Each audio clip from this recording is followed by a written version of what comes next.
and your brief candle shall fade. You've probably teleported from one place to another in an RPG before, but how often were those teleporters made from the petrified bodies of giant stone monsters? Such is the fast travel method of Fade, an action RPG that has you collecting crafting ingredients and cutting down baddies while on the hunt for the fragments of a legendary sword.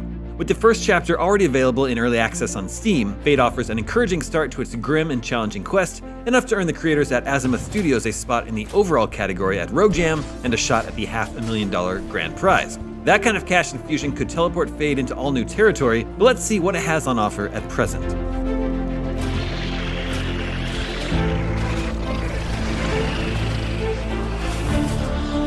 Fade starts, as so many RPGs do, with your hero waking up with no memory of their past and a helpful friend to guide you down the path ahead.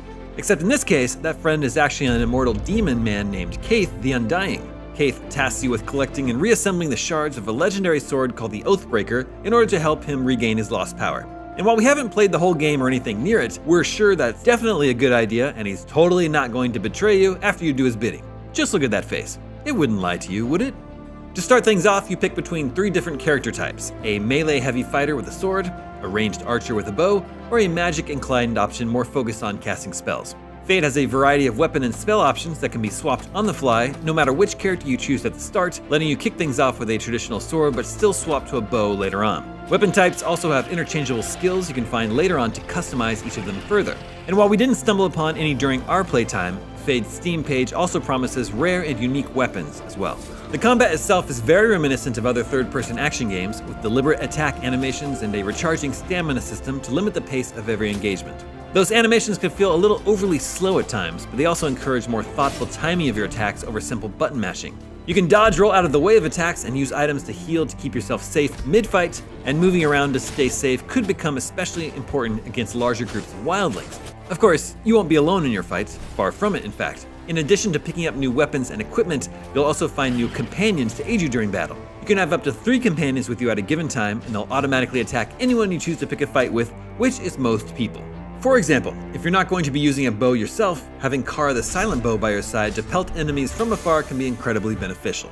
On the other side of the spectrum, however, is the melee-focused Kain, a cowardly guard you convince to join you on your journey who tries to make up for his aforementioned cowardice by constantly running headlong into battles.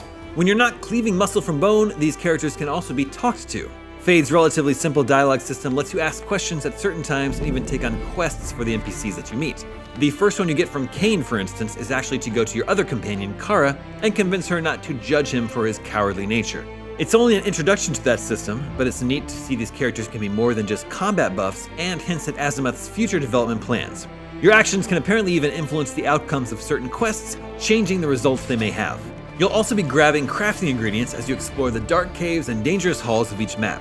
We didn't get too much of an in-depth look at how far the crafting system goes, but in its simplest form, you can do things like sit down at a fire to brew health potions, or interact with a crafting bench to make keys or arrows. Specific items can only be found in specific places too, which will surely grow in complexity as you uncover more locations and, presumably, if the team gets a big cash prize for, say, winning Rogue Jam. Lead developer Houston Holmes has said he's eager to splurge on solid voice acting and new assets to improve Fade's look and feel. While Fade is already available in early access right now, there's plenty more on the horizon for it. According to Azimuth, more content is currently in the works, including new items and enemies. But beyond that, there are plans for additional story content, as well as something called the Vengeance system, which will hook into a player's Twitch account and allow viewers to interact with their game in certain ways. Although the exact details of that system remain to be seen. Until then, what's here is already an ambitious and intriguing nugget of an RPG.